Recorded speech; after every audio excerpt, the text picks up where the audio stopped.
Well, here we are about 2 months into the ownership of this robot vacuum. And all in all, it's been a pretty good machine.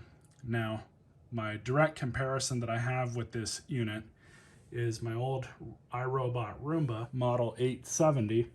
And this has been my daily driver for the longest time.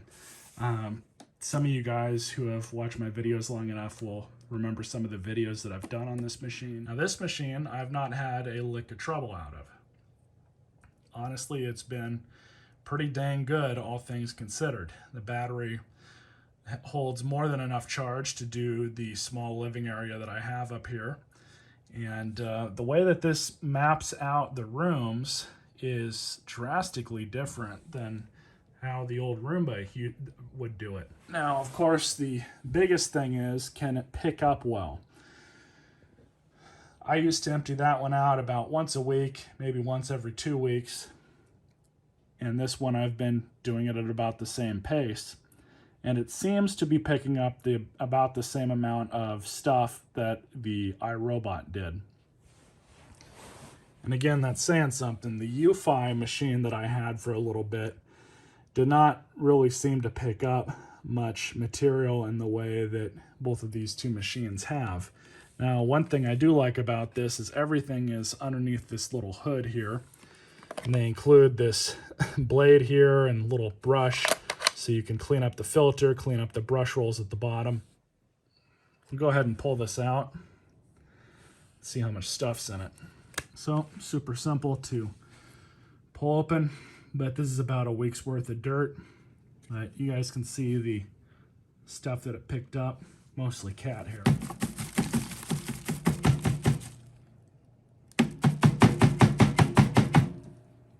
So you just empty it out like that. I'm still using the original filter, which one thing that I have noticed about the iRobot filters is for whatever reason, they get dirty very quickly. Now, as long as you stay on top of any of these filters, no matter what the brand, you'll be okay. But for some reason, these iRobot filters fill up a lot quicker than these do. So we're just going to put this back in. I am charging. Please wait. So one thing I will do, show you guys how the bottom end is held up. So let's take a look at the underside. See if we can turn it Shutting off. down. Just so it won't beep. And we're missing a brush. I actually don't know where that one went. Maybe I took it off at some point, but I got another one. Simple enough to install, just like that. So other than that, it has held up pretty well. Now you'll notice that the brush rolls in the iRobot are a little bit different. This is just a single brush roll, but you have these flexible flaps as well as normal bristles. I do need to clean this one out. About once a month I get into here and pull the brush out and clean it. Obviously I haven't done that yet this month. But overall it's held up pretty nice. Occasionally I do have to pull these brushes off and just get some of the dirt and stuff that builds up in there. Just remove that and it's fine. But really, other than that, I've been pretty happy with this little machine. But I'm going to go ahead and clean this brush roll up before I reinstall it. But you also have another filter back here. It's all clean now for the most part. Let's reinstall it. It is worth noting that this can only go in one way.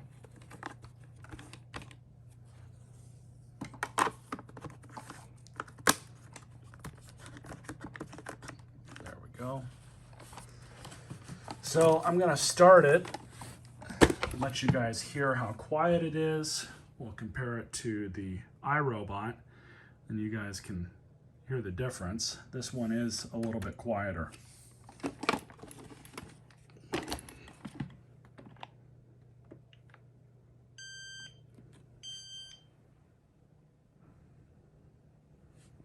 I am starting up. Please wait for a few seconds. All right, So we'll just turn it on real fast just so you guys can hear how quiet it is. I am going to work. The sweeping is paused. The sweeping is resumed.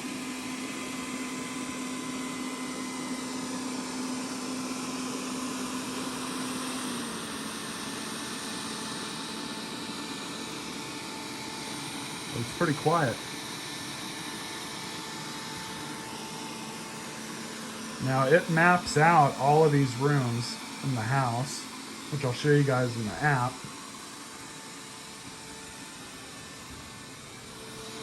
So it more or less remembers where it's supposed to go. And it remembers like where the furniture is and all that. It's not random in the sense like these older machines are.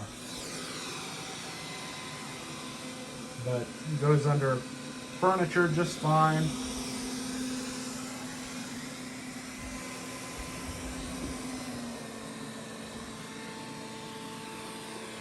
Occasionally the iRobot would get caught underneath furniture like that. With this one, it doesn't seem to be that much of an issue. And you'll notice that it boosts the suction power as it's working.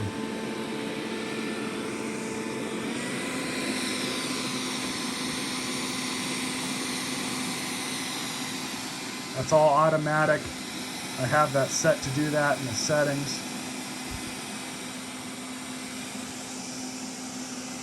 And it knows, even though it could probably fit under there, it knows that the LiDAR antenna on the top will not fit, so it doesn't go underneath that.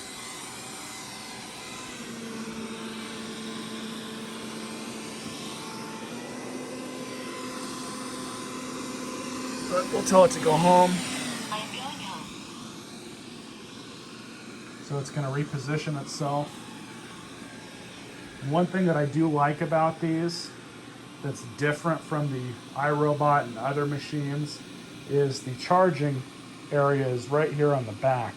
So all it does is it drives up and connects itself, just touches both of those contacts. I am charging. And that's it. Please wait.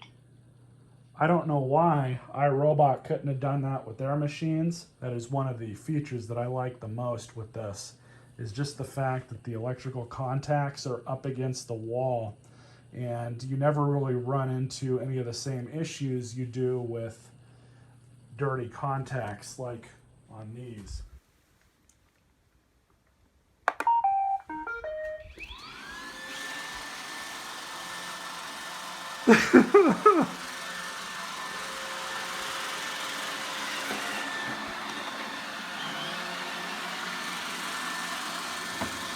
So on these iRobots, it's an older style, and they still use these in some of the machines that they still sell now.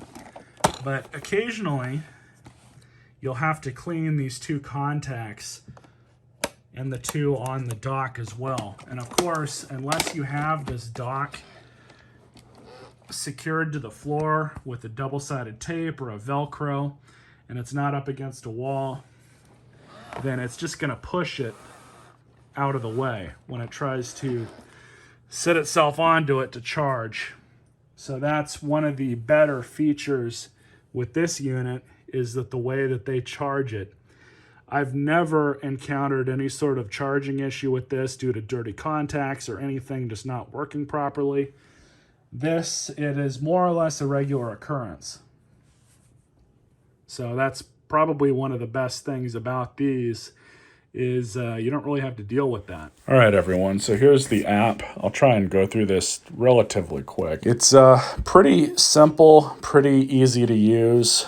It's really not, there's really not too much of a learning curve to it, but you can see if you swipe to the right, you can add a new device or buy another one, or more supplies, you just click this buy Zoozee at the bottom. But in order to get to your machine and the map that it's laid out, you just tap on the robot.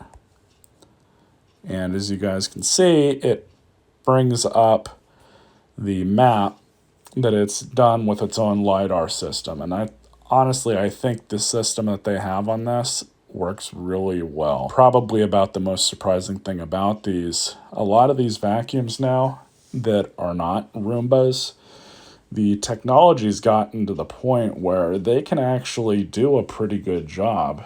And it's not really a proprietary thing anymore that only one brand in this market had. The mapping on this robot is better than what my old iRobot has by far. It's way more advanced than that machine. It definitely, I feel that it does a more thorough job, and it's not nearly as random. I mean, as you guys can see, it's very methodical in the way that it cleans.